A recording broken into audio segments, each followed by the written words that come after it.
प्रिय मित्रमैत्रिणींनो, सुप्रभात. आज 11 जून 2025 बुधवार. सादर करत आहे अरुण शेवते संकलित हाती ज्यांच्या शून्य होते या लेखमालेतील विग कानेटकर लिखित पोस्टमास्टर ते राष्ट्राध्यक्ष हा अब्राहम लिंकनच्या आयुष्यावरचा लेख. दुकानात काम करणाऱ्या अब्राहमवर दुकानचा मालक जेम्स जेंट्री याचे लक्ष होतेच. हा तरुण मुलगा स्वतंत्रपणे ताराफ्यातून व्यापारी माल न्यू ऑर्लिन्सला नेऊ शकेल असा विश्वास त्याच्या मनात निर्माण झाला. जेम्सचा मुलगा देखील 19 वर्षाचा होताच. त्याचे नाव ॲलन आणि अब्राहम यांना त्याने न्यू ऑर्लिन्सला पाठविण्याचे ठरविले. त्यासाठी लागणारा तराफा बांधायला घेण्याची सूचना त्याने अब्राहमला केली. अब्राहम कामाला लागला. महिनाभर खपून त्याने तराफा बांधला. पुढे सुकाणू असलेला, कडांना मोठी वल्ली असलेला हा शिडाचा तराफा चांगला मजबूत होता. मध्यभागी छोटीशी खोली केलेली होती. तसा प्रवास लांबच होता. ताशी 4-5 मैल वेगाने हा तराफा मिसिसिपीतून नेणे तसे अवघड काम होते. नदीत स्टीम बोटीची गर्दी असे. शिवाय नदीला अवघड वळणे होती, भोवरे होते. रात्रीच्या वेळी समोर येणाऱ्या होड्यांना कंदील दाखवून इशारे द्यावे लागत. शिवाय चोर चिलटांचे भय असेच. अब्राहमने तराफ्यावर माल भरला. तराफ्याची मालकी जेम्सची होती. मालक म्हणून जेम्सचा तरुण मुलगा ॲलन बरोबर होता आणि नौकर म्हणून अब्राहमने सर्व जबाबदारी पत्करली होती. प्रवास सुरू झाला. खाडी पार करून तराफा ओहायो नदीतून अंतर काढू लागला. एके दिवशी बॅटन्सज या गावाच्या जवळून जात असताना सायंकाळ झाली. त्या दोघांनी तराफा कडेला घेतला. काठावर खुंटा टोकून तराफा अडकून टाकला आणि दोघे केबिनमध्ये झोपण्यासाठी गेले. अपरात्री काहीतरी गडबड होऊन दोघांना जाग आली. 6-7 काळी कभिन्न निग्रो तराफ्यावर चढून माल पळविण्याच्या प्रयत्नात होते. अब्राहमजवळ सर्व तयारी होती. काटेरी गाठी असलेला एक सोटा त्याने जवळच ठेवला होता. अब्राहम हातातील सोटा फिरवीत बाहेर आला आणि मारामारी सुरू झाली. निग्रो चोरांना सामान घेऊन पाळता येणं कठीणच होतं. काठीचे तडाखे अचानक सुरू झाल्याने त्यांचा गोंधळ उडाला. मालाचा नाद सोडून दोघा तिघांनी नदीत उड्या मारल्या. 1-2 काठावर पळाले. त्यांना आपण हातातील दुसऱ्या काठीने प्रसाद देत ॲलनने पळून लावले.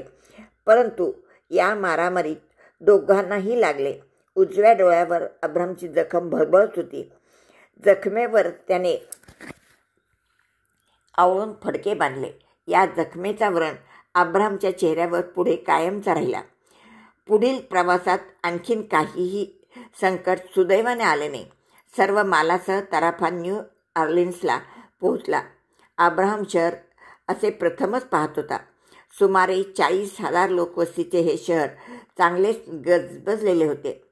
कापूर, साखर, तंबाखू आणि खाद्यपदार्थाची प्रचंड प्रमाणावर येथून युरोपात निर्यात होत असल्याने देशोदेशीच्या बोटीची इथे झिम्मड होती. अंतर्भागात आलेला माल उतरविला जात होता. निर्यात होणारा चढविला जात होता. मालाची चढ उतार होताना होणारा हमालांचा आरडाओरडा, नाना वेशातील खलाशांचा मोठ्या आवाजातील सुखसंवाद, व्यापारी, अडते, दलाल यांची धावपळ याने बंदरात संमिश्र कोलाहल सतत माजलेला असे.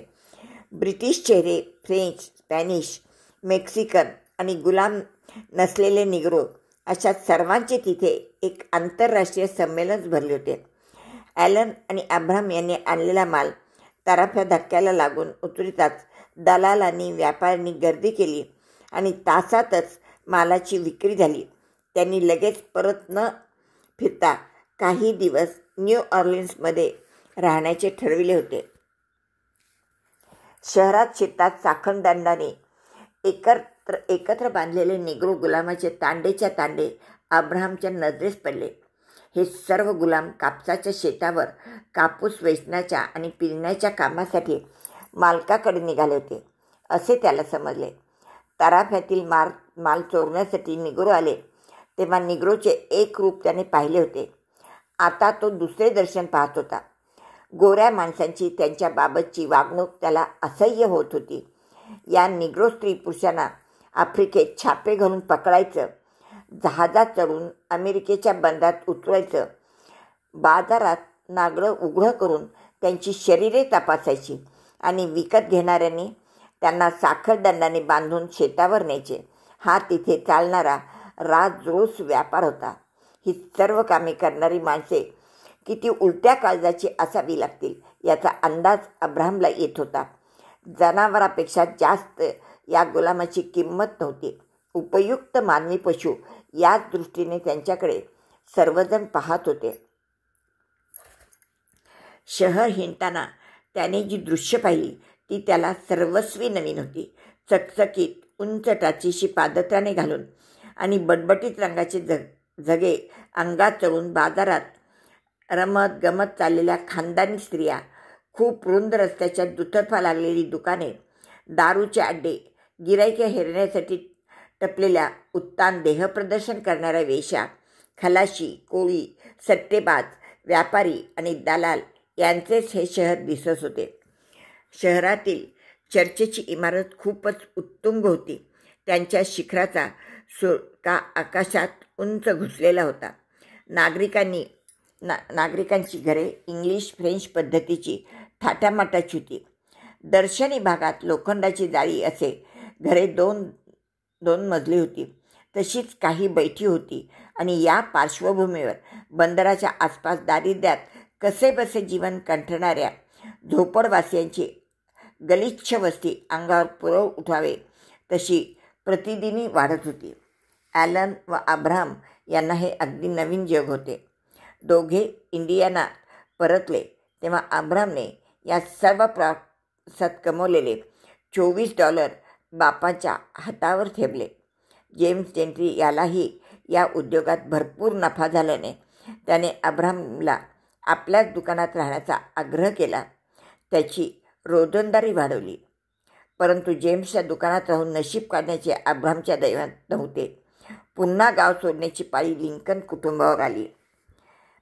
इलिनॉय राज्यात आधीच पुढे गेलेल्या जॉन हँक्स याने सर्वांनीच इलिनॉयमध्ये यावे असा आग्रह चालविलेला होता. पण प्रत्यक्षात ही गोष्ट घडायला आकस्मिक कारण घडले. ज्या रोगाच्या साथीत स्पॅरे दाम्पत्य आणि अब्राहमची आई यांचा बळी गेला, तीच साथ शेजारी पाजारी सुरू झाल्याने वृत्त अब्राहमच्या वडिलांना मिळाले. तसे टॉमसचे सुतारकाम फार उत्तम आवक देणारे नव्हतेच. इलिनॉय राज्यात जमीन भरपूर आणि उत्पन्न देणारी असल्याने जॉन हँक्स सारखा कवित होताच. शेवटी टॉमसने निर्णय घेतला की इलिनॉयला जायचे. शेती विकायला काढलेली शेती घेणारे भाव पाडून घेतात, कारण शिकणाऱ्याला घाई असते, विकणाऱ्याला घाई असते. तसेच झाले.